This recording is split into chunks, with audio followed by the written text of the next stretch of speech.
Good morning, everybody. I hope you had a nice rest yesterday afternoon and you thought about the things that we've learned yesterday. It was a very interesting session yesterday. So we want to welcome you back to today and the session today.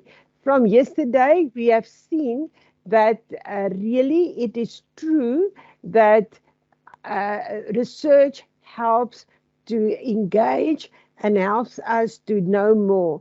And we saw from Prof. Raymond's presentations yesterday that yes, he's more than 20 years of research in this area that definitely contribute to his knowledge, and now it's contributing to our knowledge. We want to thank Prof. Raymond for yesterday and for what he's doing today. And we also want to ask the people, please, if you want a question, put it in the chat. We want to have nice discussions after the presentations today. We've set aside quite a lot of time for discussions today in the program. So please, if you've got a question, put it in the chat or send Bertie an email. He will put the email address in the chat as well, that we can give it to Prof. Lister, that we can have those discussions afterwards. Remember, we also said you must look at some of your question papers. Maybe you can also ask some of those questions, because the more examples we do from this Bloom's taxonomy, the more we will know what to do. So please, we ask if you can put your questions into the chat. We want Prof. Lister to finish his presentation, and then only we will allow the questions. But thank you very much for all of you coming. I think this is a very good thing, not only for our universities, the teachers, and everybody that's taking part in this webinar. I really think it's going to contribute to the knowledge in programming and also into the knowledge of the 4IR in the future. Thank you very much, everybody, for your coming here, and thank you very much, Prof. Lister. Also, thank you very much for Bertie that's helping us with all, the arrangements, etc. We really appreciate it. But we will, Bertie, if you want to give some other arrangements this morning, and then we will go over to Prof. Lister. Thank you, Prof. Jovi. Thanks, everybody. So far, there's none. If anybody has a question that they feel that they don't want to post it in the open chat, you are more than welcome to email me. My email is available on the chat platform, Buitendag AAK, and then we will anonymize your question, and you're more than welcome to ask, and we will pose it to Prof. Lister. We will again, as last time, have a short questionnaire, and I beg everybody to, if you can, to please complete it for us. It provides us with some valuable information. I see a lot of people already has joined us, so we've passed the mic over to Prof. Lister, and we are sitting all with eager ears and eager eyes to learn more. Thanks, everybody. Thank you, Bertie. And thank you, Joey, for that kind introduction. I hope today's talk lives up to the billing that you've just given it. I will briefly turn on my camera. There we go. Just so that I can say hello. I don't see, it'll hurt the bandwidth, I think, all the way from Australia if I leave it on. Besides, I don't think it's that attractive a picture, me in the corner there. So I shall turn it off again, having said hello. And I will go to the... Somebody saying something just then? No? Oh, hang on. And now I've got to... Oops. Got to... Please remember, everybody, to mute yourself. Yeah. And I think I'm sharing my screen. Is everybody seeing now a PowerPoint slide with a lovely picture of me and talk to at the top of the page? Is that what you're seeing? Yes. Bertie, yep. Good. Joey, that's it. That's what you see. Excellent. Okay. So I won't say much again. This was a slide from actually yesterday. And as has already been mentioned, I taught for about 25 years. recently retired, and yesterday's talk was a sort of a development of my early stages of teaching, and then in the very early stages of research in those years. The reason for doing it as a chronological introduction to how I developed is I think it's actually quite a way for anybody to sort of go through the steps of thinking about this stuff. So today is really the period from about 2004 to 2009, and by the end of this period, I was quite the education research evangelist, as I think you'll discover as we go along. And I think, as I said yesterday, my first few years, of course, I didn't do any research at all. I just taught the way most people do, which is really by your own intuitions and feelings about things. And I think that part of the problem with that is that you can end up doing what I call a random walk in pedagogical space. You get to the end of the semester, and some of you, quite a few of you, have just arrived at the end of the semester. You've marked your exam papers, and you're sitting there thinking, "Oh dear, there are some students who really didn't learn all sorts of things. So maybe I should change something next semester." And here's a curious thing. Often, if you think about it, if you introspect on this, we see that the students do badly on the paper, and then we say to ourselves, "I wonder what change would improve things," and we make that change. It's not the exam, the data we see in the exam itself. It's the overall marks. The students do poorly.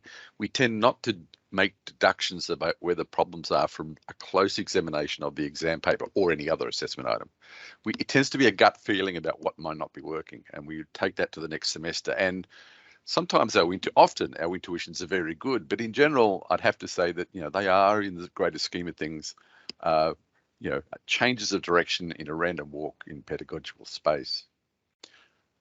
Now, maybe I shouldn't bore you with this slide because maybe it's just too personal.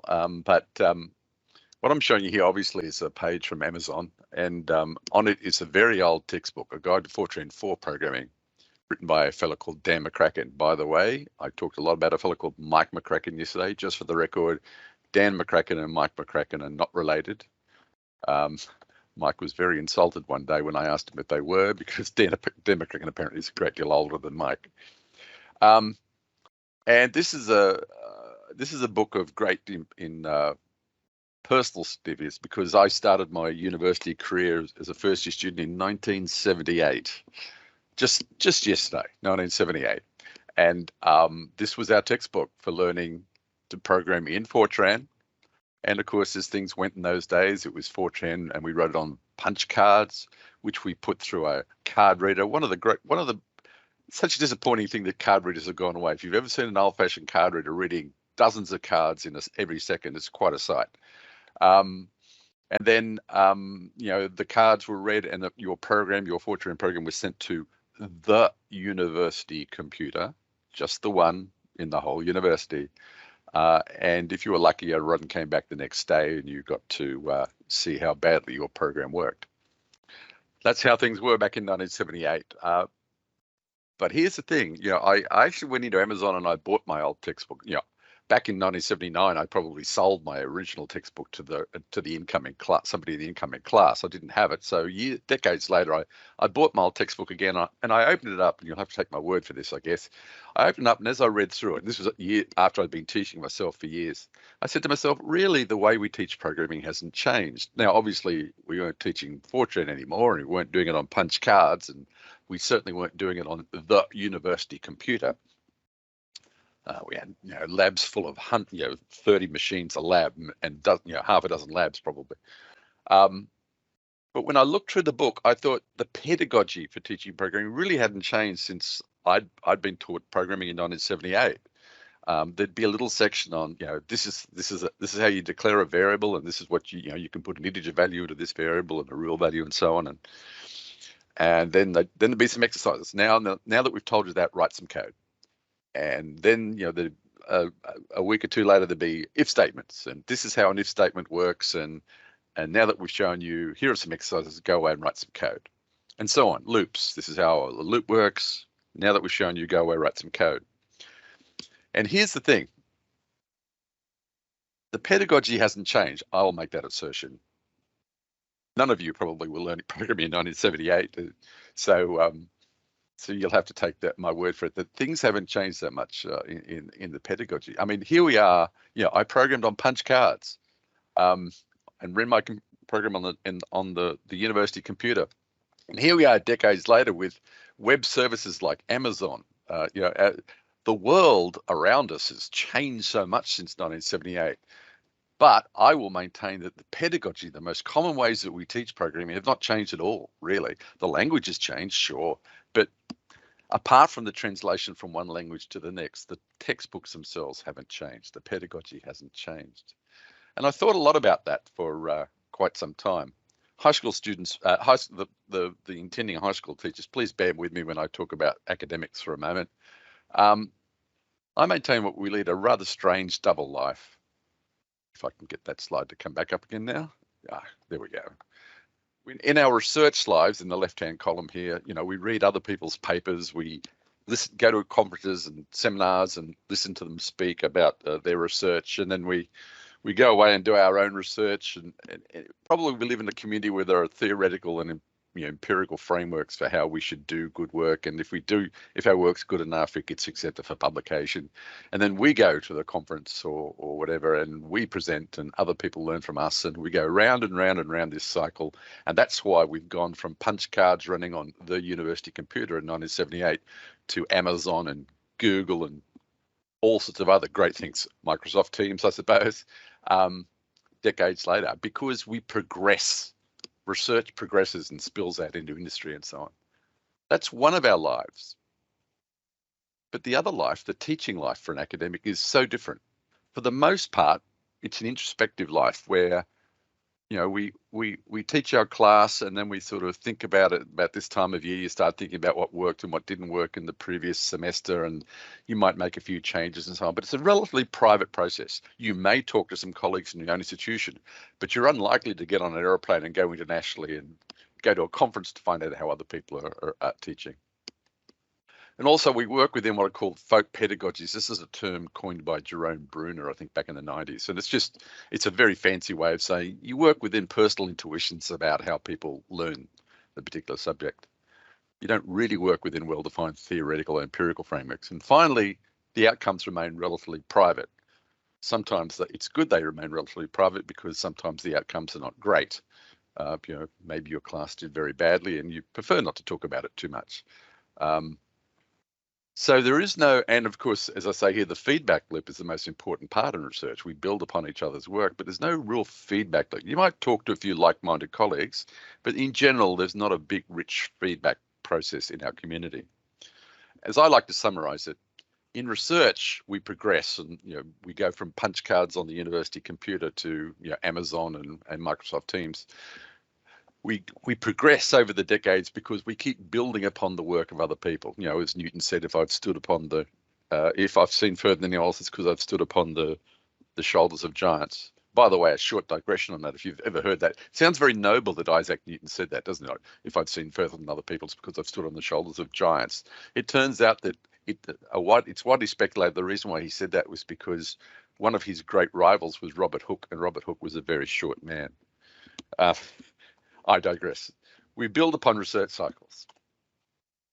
Whereas in our teaching lives, I think we're guilty of sort of perpetually reinventing the wheel, or if you prefer, a random walk in pedagogical space. There's no reason it has to be like that. There's no reason why we can't approach teaching more like research. Now, those of you who simply say to yourself, I don't want to do research, fine. Just bear with me for a moment and I'll try to persuade you that I'm not really talking about building large hadron colliders and placing students inside them and bombarding them with W and Z particles to find out something about them. I'm talking about something more modest than that, and I'm talking about a mentality more than highfalutin, high-financed, big grant money research. There certainly are computing education journals and conferences where you can read about what other people have done, and there are well-defined theories about how people learn, such as constructivism. I think these days we're all kind of constructivists, if we've heard that term. And certainly yesterday we talked about Bloom's taxonomy a lot, and I suspect we'll talk about it some more today. Cognitive load, you name it. There's lots of well-defined theoretical and empirical frameworks. And of course, you can publish. I mean, if there exist computing education journals and conferences, there's no reason why you can't write papers and then publish them and people can learn from you. We can have that feedback loop and we can build upon the work of other people. It's just that currently we tend not to.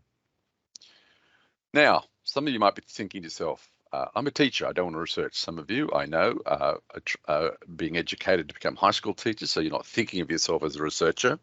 And some of you might be working in universities that are more focused on teaching rather than research.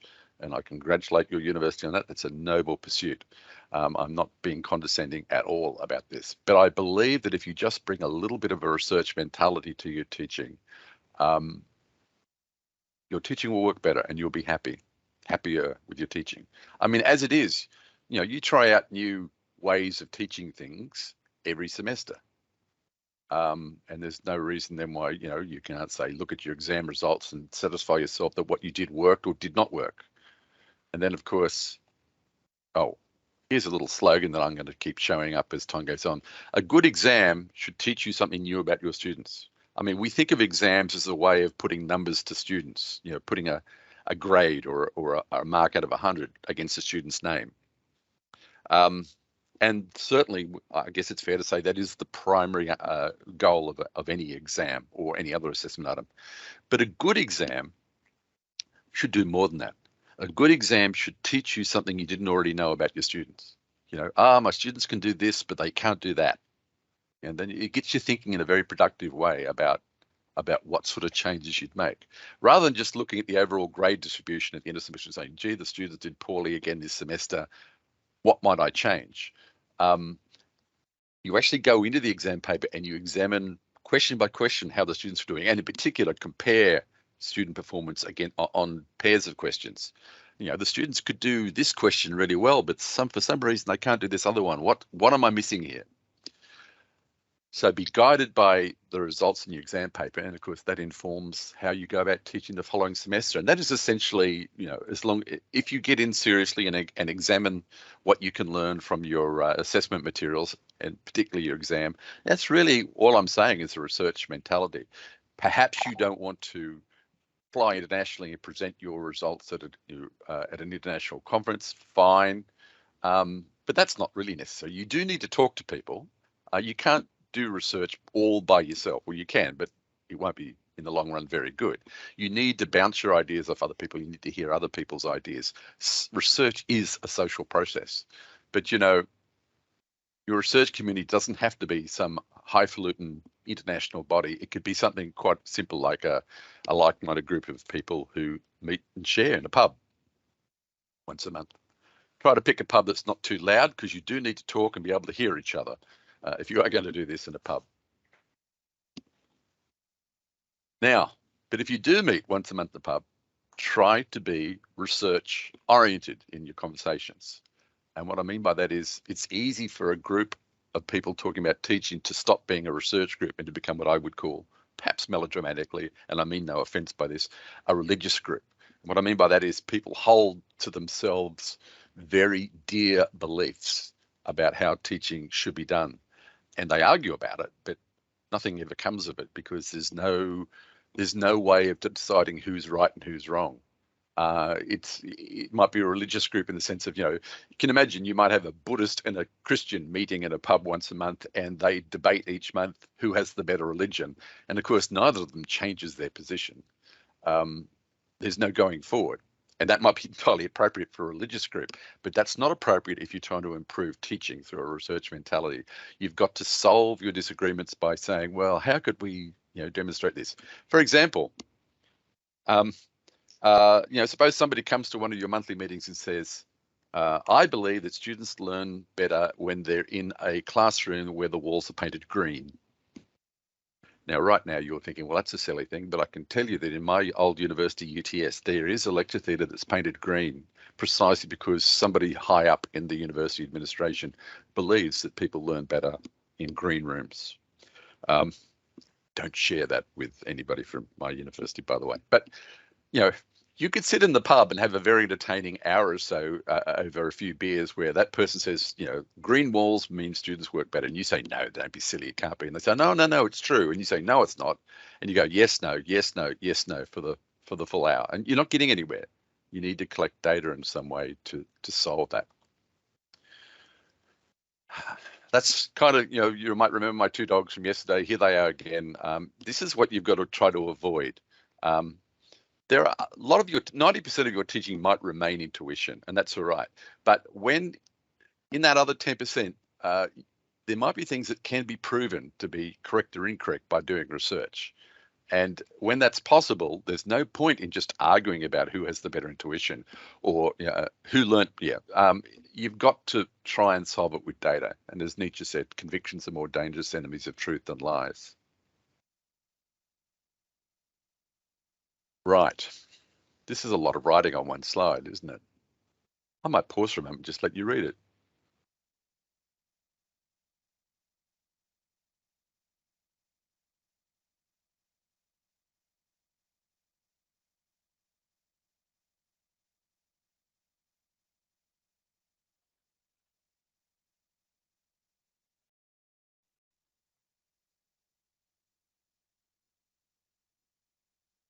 By the way, here's a teaching tip, a very small one, but it's sometimes I pause in lectures and have the students read a bunch of stuff on a slide like this. It helps to wake up the students who've fallen asleep while they've been listening to my droning voice.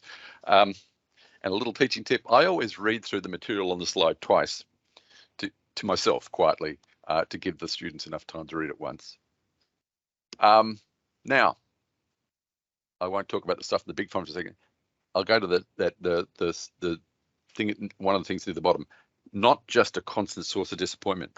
Given that I know that many of you have just finished marking exam papers, you probably are feeling a bit disappointed about how the students went. And when you don't have a research mentality, it's just, well, what will I try next semester? It's just, this is terribly disappointing. What might I change and hope that things get better? Whereas if you approach the exam paper with just a research mentality, it becomes a much more constructive process. If you learn something new about your students, although it might be disappointing that they did something, if you learn something new about from your students from the current exam, then you go to next semester feeling more confident that things will work better next time. And that's just a much happier way to live, honestly. I'll leave you to read this one as well. This was a quote that I found very early on when I was making my transition to be an education researcher, and it was pivotal for me. I had this stuck above my office desk for several years.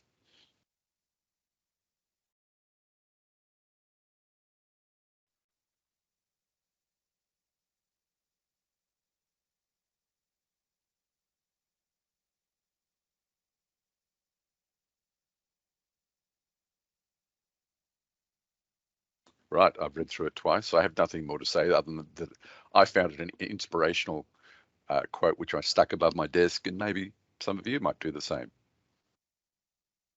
So what I'm going to talk about now for a while is my 4 trips around this cycle of approaching teaching as with a research mentality, and show you how my thinking about teaching changed as time went on. We've actually already been through one of them, and that is how the stuff I talked about yesterday. So my first trip around this cycle will be relatively quick. It'll be revision from yesterday. And in fact, I won't do the 4th cycle until tomorrow, so probably won't. So we're really only going to go twice in detail around this cycle today, your time. Okay, so my starting point, this is revision from yesterday. My first time that I really approached things as a researcher was when I read the McCracken paper, or became aware of it, which came out in 2001. I just want to remind you of the McCracken paper very quickly. We went through this in gory detail yesterday, so I will be fast. My apologies to anybody who missed yesterday's talk, but because of the people who did hear it, I don't want to spend a lot of time on this one. So they put students in a lab for 90 minutes, and they collected data at 2 universities in the US and 2 in the UK. The students handed in what they'd produced in 90 minutes from their computers, and then they graded what the students handed in, and many students did badly. And as I'll remind you what the bar means here, you've got to mark higher. You were on this side of the line if you handed in something that compiled and it bore some resemblance, however modestly, to what the to the problem you were supposed to solve. So everybody over here, and there's a lot of students, handed in something that either didn't compile or bore no resemblance whatsoever to the problem they were being asked to solve. So the students did very badly. And McCracken's conclusion, Mike McCracken, the first author of this study, conclusion was that the students couldn't problem solve. They couldn't start with an informal description of the problem. That's what the students were given, a short written description of what the program should do. And they couldn't sort of think about the design of the program, break it up into some modules, write the modules, put it all together, and then run the code and see that it wasn't working, and then debug their code and so on. And that's what he referred to as problem solving. Problem solving is a term that's been around for a long time, and it means different things to different people, but that's what Mike McCracken meant by it. When I read the McCracken paper, I said to myself, now that I was starting to adopt a research mentality, was, well, you know, didn't those famous scientists like Einstein and someone say that, you know, the best theory is the simplest theory. A theory should be as simple as possible, but no simpler. And I said to myself, that's a very bold claim that students have a very high level problem like that. I mean, maybe they have much more modest problems than that. And as I facetiously said yesterday, maybe they couldn't read the language in which the question was specified to them. That's facetious, but that would be a problem. So that led me to lead my own research group in which we called the Leeds Group, in which we met in 2004 in Leeds. That's why it's called the Leeds Group. 12 universities in 7 countries. We collected data in all 12 of the universities in all of those countries, more than 500 students. We collected data from more than 500 students. And this is the sort of problems that we gave the students. One of them was a tracing problem like this, which is, you know, you give them some code and then you say what values in a certain variable after the code is executed. I think we gave 12 multiple choice questions to students, and this was 7 of the 12 were of this frame of mind. Oh, and I did this little calculation yesterday for you. What's the probability of guessing this correct answer to this multiple choice question? Well, there are 4 options, so the options are, it's 1 in 4. So what's the most likely score if you guess all 12 multiple choice questions? Well, there's 12 times a quarter, which is 3. And so then we move to how the students went on the 12 multiple choice questions. Well, a quarter of them, the top 25%, scored 10, 11, or 12 out of 12. Great. That's pretty good. Tracing is an error-prone activity. I'm not too worried if they got a couple wrong with simple errors. A little bit more worried about these guys, but you know, I'm not going to spend a lot of time worrying about them because I'm more worried about the other half of the class, the bottom half. I think people who are scoring roughly 6 out of 12, 5, 6 or 7 out of 12, that means they're getting every second question wrong, and that says to me that their tracing skills and so on are very poor. And how are they going to debug their own code if they can't trace it? Let me say that again. I think it's a simple question, but it's one really worth thinking hard about. How are your students going to debug their programs if they can't trace their own code? And then finally, you know, as depressing as it is with the students in the third quartile, the bottom 25% were performing at a level consistent with chance. You know, in fact, probably students who scored 5, maybe even 6, were performing at level, were effectively guessing all the questions. They just got a bit lucky. Some students who guessed were less lucky and scored lower than 4, but you know, 3 or 4, a lot of students, 25% or more, were performing at a level consistent with chance. Now, if your tracing ability is at a skill level where, you know, it's basically down to chance whether you can get the right answer, you don't have the skills to write code. So I reject the McCracken explanation. Now, there may be students who can't problem solve, who have that high level problem that McCracken talked about, but an awful lot of the students haven't got to that problem yet. They're still trying to figure out how code works. So my first take-home message as a teacher to you, by the way, is you should be explicitly teaching and testing tracing. We tend not to. We might, you know, when introducing a while loop, we might go through that code and you know, how a while loop works. We might demonstrate how a while loop works by working through one, by tracing the numbers on the, you know, out the front of the lecture theatre. But we rarely then get the students to do to get a tracing exercise, and especially rarely do we check to see whether the students could trace by having some sort of a test at some point. It doesn't have to be at the end of semester, which is a bit late. It could be, you know, much earlier in semester. Tracing is the foundation skill. It's the skill upon which I will maintain as tonight and tomorrow goes along. It's the skill upon which all programming ability is built. I still bump into people who want to debate with me whether tracing has any relevance to people writing code. And I think rather than saying, me saying, yes, it does, tracing is relevant, and them saying, no, it doesn't, yes, it does, no, it doesn't, I think I'm going to try and present data during this talk to persuade you that tracing is very relevant to how students learn to program. So there's your first take-home message. As a teacher, it came out of my research, but there it is, explicitly teach and test tracing, especially test the tracing skill. Establish that they can test, that they can trace. And remember this, because apart from the fact that it might be useful in your teaching, this will be on the test. This message, there'll be a question. There'll be a question where you have to tell me what the first take-home message was. Okay, but you might be overthinking it at this point. Am I suggesting, let's go back, but am I suggesting that we give students problem after problem after problem like this one and have them, trace through the code, and we don't let them write code? Well, that would be a recipe for getting a lot of students to drop out of your class, because they would be bored so badly if you just did tracing after tracing after tracing. You've got to be smart about this and turn it into something that feels like a productive exercise to them. And that's part of the skill of a teacher. I'm not going to offer you up a research conclusion on how to make tracing interesting. I haven't done research on that. Just as one teacher to another, I'll say to you, you've got to teach tracing and you've got to test the students on it, but you've also got to make it interesting to them in some way. So getting back to where I was, implies we should teach tracing before code running. Well, yeah, if you look at your own slides on how you teach program right now, you probably have, for say, if you're teaching a while loop, you probably do have one tracing exercise where you illustrate how the while loop works. Then you probably very quickly move on to thinking about how while loops work in more abstract terms, but at least you initially presented it as a tracing with a tracing exercise. All I'm saying is that you need to get the students to do some of those. Furthermore, you don't necessarily have to teach it before. Well, not a lot. I recommend doing a little bit of tracing before you ask them to write. But really, the most productive situation where a student can trace code is when there's a bug in their own code. And then they learn the utility of tracing when there's a bug in their own code. I mean, I'm sure that you've had students come to you, to your office and say, I can't get this code to work. What's wrong with it?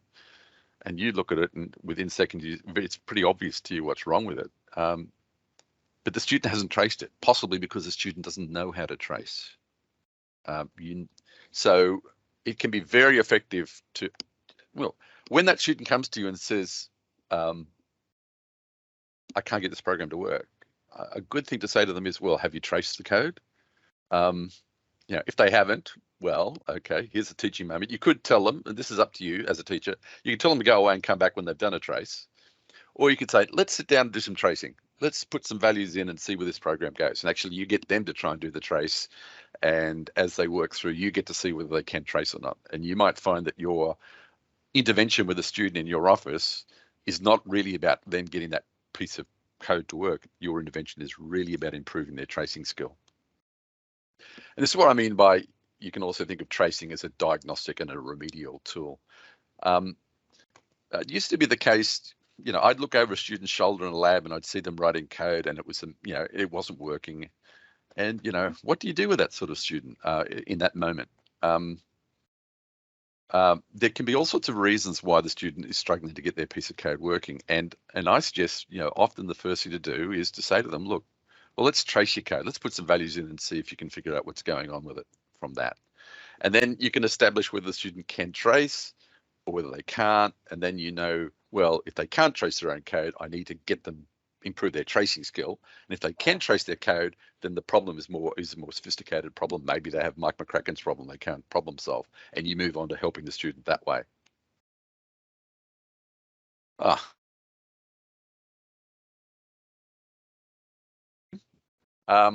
it would be if you gave them problem after problem like that.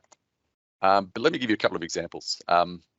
Teaching, this is from a paper I saw in 2016, teaching computer image processing subject to middle school students. Middle school is an American term, isn't it? I'm not entirely sure what middle school means, but I think it's kind of the early teenage years, something like that. 13, 14, something like that, 15 maybe. So this particular person was teaching the students some, I assume, elementary image processing. given that they're in middle school, and there was a little quote in the paper that I like very much. The students practice manually by hand worksheet and then do the exercise on the computer. In other words, they trace the code. Well, if they didn't literally trace the code, at least they traced the algorithm. That's possibly the sort of thing that you need to think about, doing something interesting like that. Doesn't have to be image processing. For those of you who are going to be teaching, particularly those of you, if there's anyone who's going to be teaching in primary schools, I think there's tremendous scope for interesting tracing exercises for entertaining children. For example, you could have a maze. You could present the students with a maze, put it up on the blackboard or whatever, and have the students write their programs. By the way, I really enjoyed yesterday's presentation by the other speaker, where you had those things running on the mobile phones. That was just fantastic, really just wonderful work. And what I'm saying could apply here, I suppose, kind of, except I'm suggesting that you truly do it offline. He was doing it on the mobile phone. I guess I'm suggesting this is an entirely offline process where, or non-computer based, non-mobile phone based, because you present the students with the maze, and then you get them to write down, possibly on a piece of paper, their algorithm for, their series of instructions to the computer on how it works its way through the maze, and then you ask them as a class exercise to hand simulate the exercise. That is, by walking around a maze, put something down on the floor and have the students walk around it. And I think you can get some lovely classroom activities going that way. For example, somebody might start executing their own code, and then you presumably have a copy of their code so you can see what they're doing, and or everybody should be able to see what they're doing, and they actually start to correctly walk around the maze, but in fact that what they're doing in that moment on the maze is not what their program says they should do. So you have this wonderful moment, you go, hang on, what did you just do? Is that what your code says you should do? That's just tracing.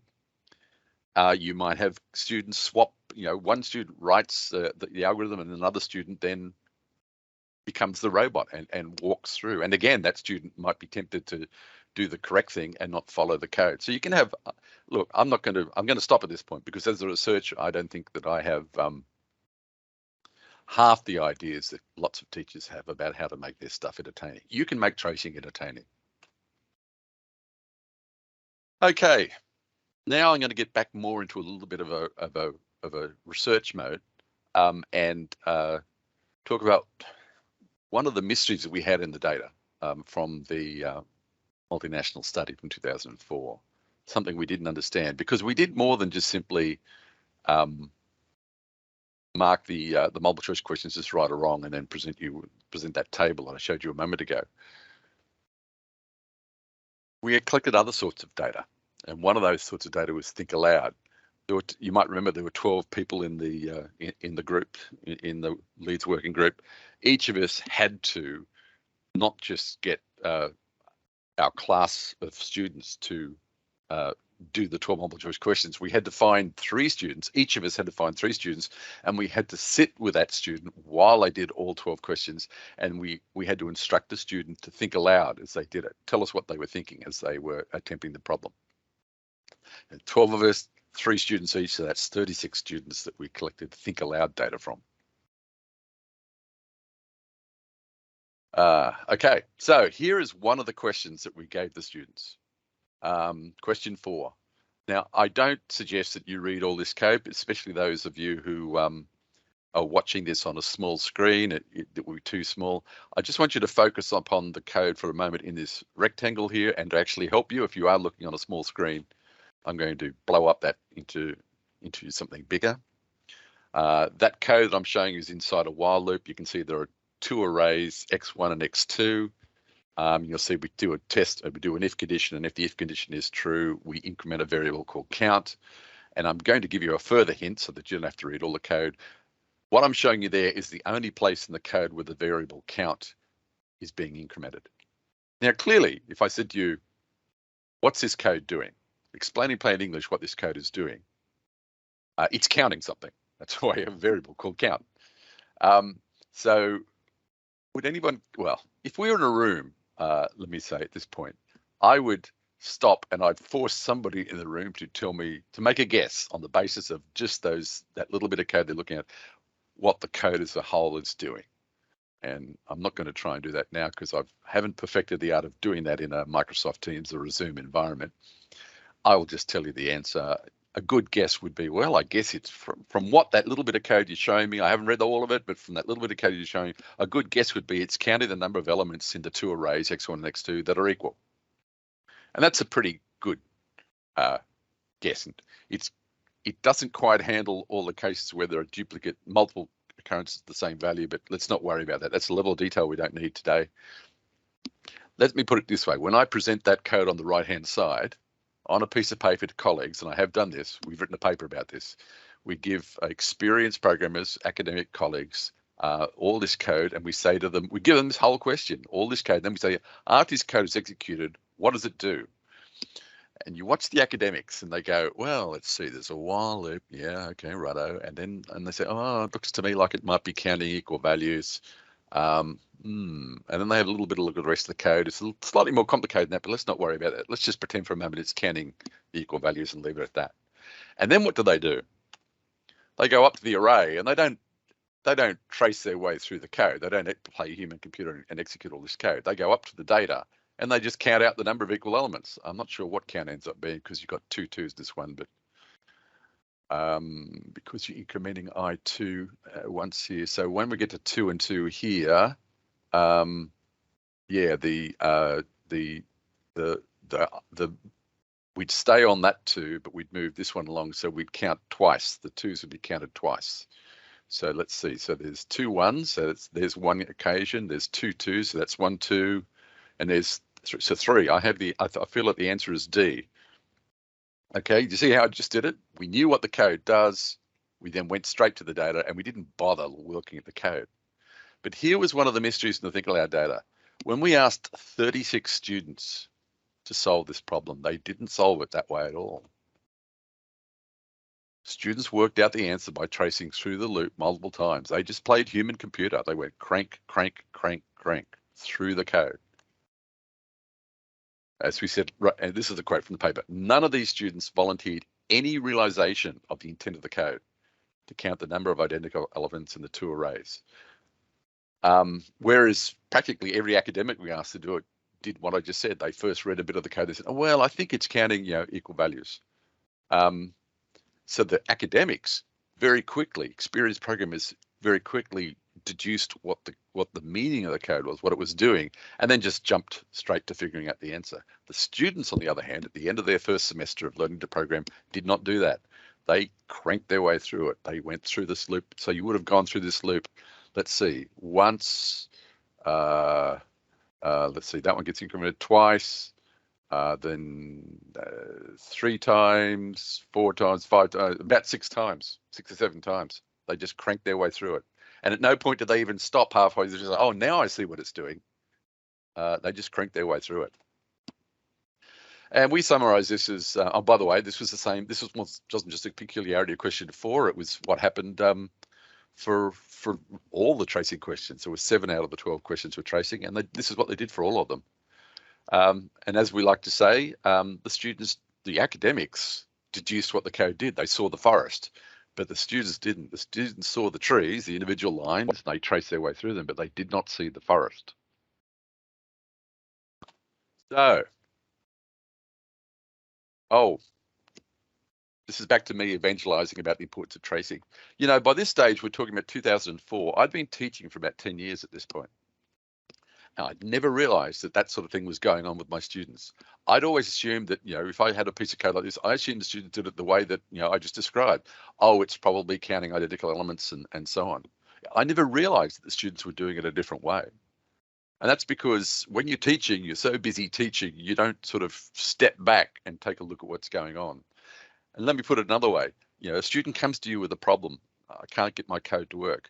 Your job as a teacher at that moment is to focus on helping that student. And if they start doing something and they start doing it wrong, you stop them immediately and you get them to, you fix, no, don't do it that way, do it this way. So by the very act of teaching, you intervene and you stop the natural behavior of the student, which is probably a good thing from a teaching point of view. You want to change their natural behavior. But from a researcher's point of view, you don't want to intervene and stop the student from doing what they're doing. You want to leave them to do what they would naturally do, and you want to watch and think about what they're doing. And that's the difference between being a teacher and being a researcher. Sometimes as a researcher, you need to step back, not intervene, and just watch what the students are doing and think about it. Like I said, it took me 10 years to realize that. So that was my first trip around the cycle. Oh yeah, okay. So yes, this was my first trip around the cycle. We had the McCracken study. Now, was there any theory involved? You know, over here in the research thing, we say there should be some sort of a theoretical or empirical framework. No, there's no theory at this point. It is very immature stage of development of my understanding of how students program. Was it an empirical method? Well, you know, if giving students 12 multiple choice questions and then getting 36 of them to think out loud and so on, if that's an empirical method, okay, good. It's pretty modest by the standards of research, but it's, you know, it was effective. We have argued in past papers that, in fact, the real innovation from a research point of view here was to combine data across multiple universities. Because if you did just study at your own university and then try to publish it, and published it, the audience members would just say, oh, yeah, that might be true of your students, but it's not true of mine. So in some sense, collaborating across multiple institutions was an innovation. And of course, we published. So there's one iteration around the loop. And then, of course, here comes my second iteration around this loop. And that took me so long to get that piece of graphic to going. I'm going to show it again. Look at that. Look upon my works, ye mighty, and despair. No, look upon my PowerPoint, ye mighty, and despair. Okay, so let's go around the second trip. So we've just finished the multinational study where we've got students to trace code and so on. And we've got this mystery. Our research the second time around is informed by this thing that we saw in the initial experiment that we didn't understand. We knew that the academics abstracted from the code to what it was doing and then solved the problem that way, but the students weren't doing that. So what's going on? The second time around, let's watch it again. So here we go, the second time around the loop. And this is what's known as the bracelet study. It was a 6-year collaboration amongst 7-year collaboration where we studied this sort of thing. In the end, we wrote over 20 papers, 26 authors, 40 institutions, 7 different countries, which sounds huge, but in fact, it started very modestly. Tony Clear from the Auckland University of Technology. Here in Australia, we refer to the Tasman Sea between Australia and New Zealand as the pond. And so Tony on the other side of the pond said, oh, I like that stuff you did in the multinational study. Why don't you come over and talk to us about it? And so I went over and gave a seminar, and Tony invited a few people from universities in the Auckland area. And that's how we started, really. It was just a bunch of people who got together. And we did go to the pub after I'd given a seminar, and we continue to talk about teaching at the pub. So it had very modest beginnings. It grew into something over multiple years, much grander, but it had very modest beginnings. Just a bunch of like-minded people meeting regularly and discussing things they were seeing in their exam papers. So this is where we kind of started in the bracelet study. We said, well, I think Lister et al. 2004 establishes that a lot of students have problems tracing. McCracken maintained that students had problems with, you know, writing and designing their own code, and we don't deny that there are students who do, but, you know, there are students with much more mundane problems. And I think the question that the Lister et al. 2004 begged to be asked was asked by the bracelet project, which was, you know, is there anything else in between? Are there other places, you know, other levels that students pass through or on the way through? Okay, so that was our research question, if you like. Simple question. Can students see the forest, not just the trees, or do they have to be able to see the forest in order to be able to write code? And what was our tool? We sat around in a room and we discussed how would we go about investigating that. And after a lot of discussion and throwing away a lot of ideas, somebody suggested, and it wasn't me, somebody suggested a very simple idea. They said, look, if we want to test whether students can understand a piece of code, if we We're going to give them pieces of code like this. Instead of just always asking them to tell us what values in a variable count, why don't we just ask them what the code does to see if they can do that? And that's what we did. Sorry for the tripping around. That's what we did. We invented what we called the explain in plain English question. So we give the students an instruction like this, in plain English, explain what the following code does, and then we give them some code. And then we'd ask them, well, and by the way, I'm trying to fit this on a single overhead. There are all sorts of problems with this as a well-crafted question. For example, the students might think from this instruction that we want them to give them a line-by-line description of what the code does. That's not what we wanted. We want an overall summary of what the code does. So clearly, as an exam question, there's some craft work to be done in this question turned into a good question. I'm just trying to make it fit on one slide, so that's why it's ambiguously phrased here. So we've got this array called iNumbers, and we've got some suitably one of the problems with these sort of exercises that people don't like is you've really got to use meaningless variable names. If you're going to ask people what to explain what the code does, you can't effectively tell them the answer by giving them a meaningful variable name. You've got to disguise what the code does by giving meaningless names. But so we've got this thing called bValid, which we set to true, and then we have a for loop which runs through the array, and then we have this if condition. So we compare two consecutive elements in the array, and if the first one is greater than the second one, we set the flag to be false.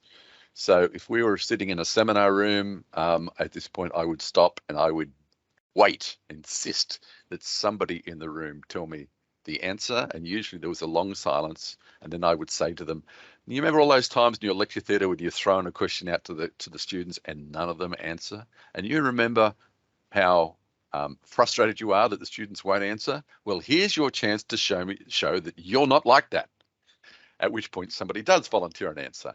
Everyone's worried that I'm looking for a really complicated answer. I'm not. I'm looking for quite a simple answer. And the answer is it checks to see if the array is sorted. Now, some of you might say, yeah, but hang on. What if there are identical elements in the array? And do you mean sorted ascending order or descending order?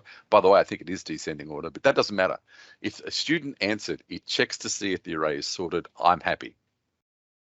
That's a wonderful answer as far as I'm concerned. It might not be absolutely perfect, but it's sufficiently good for my purposes. As far as I'm concerned, a student who says that can see the forest. They may not be seeing all the details of the forest, but they're seeing the forest.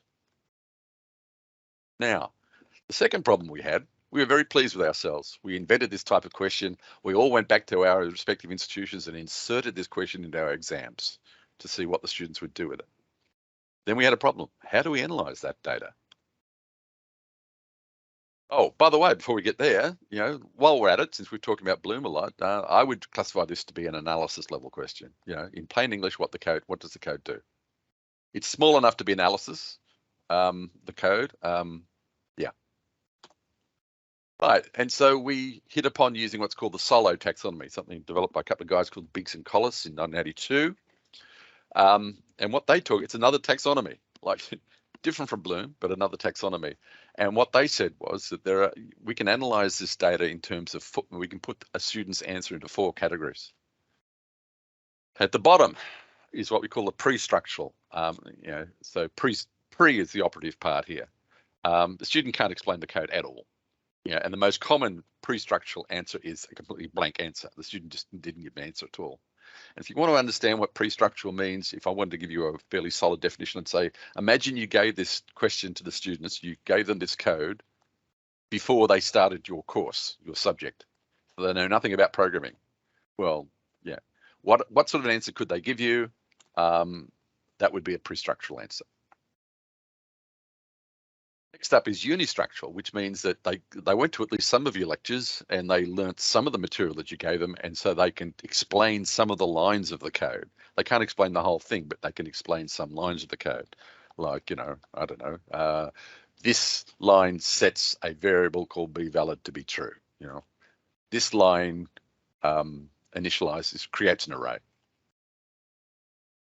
Tell you some of those lines. So the operative part here is unistructural.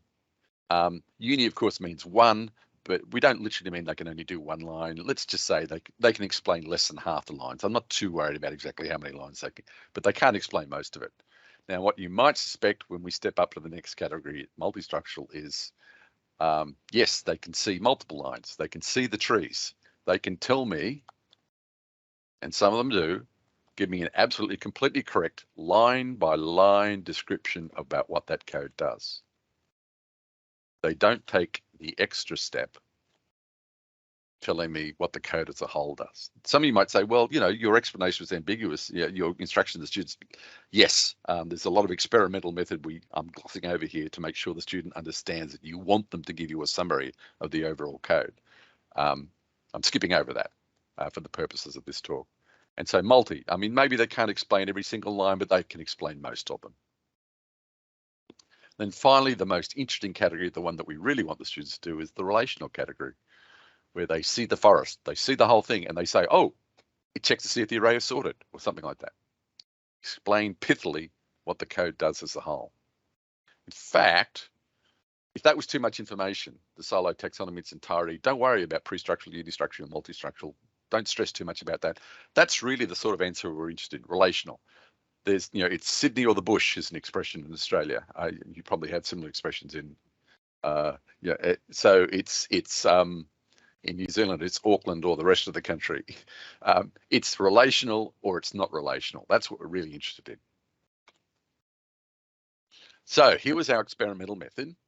I guess what I haven't said is, somebody's, hello, is that a deliberate intervention or is that somebody just accidentally turning the microphone on? It's an accident. It's an accident. We shall keep going. I think we'll have a break shortly if people are getting tired, but let's persist until we at least get through this iteration of the research cycle. What's implicit here, what I should have put in this slide, is when I say give them some students, we gave them some questions in their end of semester exam. One of the beautiful things about giving the questions in the end of this, well, there are several beautiful things about giving them questions at the end of semester exam, is it's just, you've got to run the exam anyway. So you're not making extra work for yourself. Secondly, the students have got to do them. You know, if you're asking students to volunteer to answer some questions, well, they may or may not do them. Thirdly, you know that when they attempt the questions, they're highly motivated to try and get the right answer in their final exam. So it's a really great place to put some questions. And so they were tracing questions mostly, like the questions from the original 2004 study. And on the basis of those, we divide the students into quartiles. You know, students who did very well, students who did not so well, students who did poor, and students who did terribly. We divide them into those 4 categories, like we saw before. And by the way, what we're talking about here is comprehension level problems in Bloom. So tracing, certainly, yeah, a comprehension level problem. And then we gave them that explain plain English question that we just went through. And we classified the answers that the students gave. We were especially interested in them giving a correct relational. I've written there, we're especially interested in relational answers. I suppose what I should have had is one more word. You could give a relational answer, but you could give the wrong one. We were only interested in the students who gave correct relational answers. It checks to see if the array is sorted or something like that. And that's an analysis level, as I said earlier. And then our prediction before we analyze the data, students who struggle with the first set of tasks, like the ones out of 2004, will be less likely to provide a correct solo relational answer to the explain in plain English question task 2. So what did we find? Right, so let me remind you, we gave the students some multiple choice questions like the ones that we studied from the 2004 study. And we used those to place the students into a series of quartiles. You know, these students did the multiple choice questions very well, down to these students did terribly.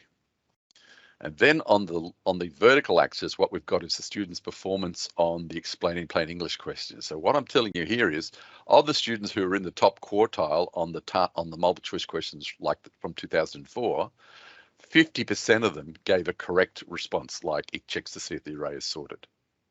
Like, let me work, yeah. Right, 50% of the students in the top quartile told us that, oh, it checks to see if the array is sorted or something like that. Basically, the same percentage told us that in the second quartile as well. And then you start to see the drop off. Very few students in the third quartile could tell us what that code did. And none at all in the fourth quartile could tell us what the code did, could give us a correct relational response. It checks to see if the array is sorted. Now, I will introduce now the other categories, in particular the multistructural category. Remember, I know I said you don't have to do this in details, and if that was too much information, don't worry too much, but just the multistructural ones is where students can tell you what the lines do, but they don't tell you what the whole thing does.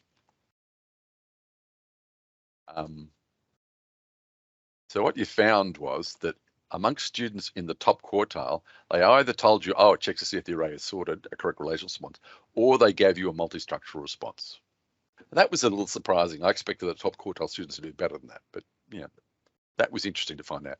It's pretty similar in the second quartile. Most of the students are the students who couldn't tell you what the relational thing told you what every other line did, or most lines did. Then it starts getting quite interesting as we drop down into third quartile. Some of them, about 20%, could tell us that it was checking to see if the array is sorted. But actually about 2 out of 3 of those students, 2/3 of them, could give us a completely, could tell us all, if most, if not all the lines of code what they did, but they couldn't go that one step further and tell us the overall purpose of the code. And by this stage in the third quartile, we started to see some students who can tell us what parts of it do, but but not a lot of it. And finally, in the bottom quartile, none of them could give us a correct relational response. Surprisingly, over 50% of them could tell us what every single line did. I was surprised by that. That at least, so these students have learned something, but they just haven't learnt to abstract from the lines of code to telling us the purpose of the code. A lot of them also couldn't tell us, 40% of them couldn't tell us about what a lot of the code did, and some of them couldn't tell us really anything. But this was a kind of, in a way, a pleasant surprise. Although they couldn't tell us what the code did, they did demonstrate an understanding of what each line did. So some of you might have objections to the experimental method here, and so the students might not have understood the instruction to them and so on. Let me tell you that, after we did our first iteration of this, we did 2 or 3 more, and we refined the experimental method to make sure that the students understood what was required of them. And at the end of it, what we felt we'd established was that there was another stage in this hierarchy where, students could successfully trace the code, but there were students who, despite the fact that they could trace code, they could not see the overall intent of the code. They couldn't see the forest for the trees. Now, we argued in our papers at that time that if students can't see the forest for the trees, then they can't write code. Their problem is not the problem-solving problem. The problem is not they can't write just code. They just don't have the mental skill to get to that level of problem. We said that we expected that the students who could do this could possibly write code, but students who couldn't do this could not write code. But actually, if you think about it, our experiment asked students to trace code, asked students to explain code, but there's nothing in here about writing. So really, that was us speculating. That was a problem.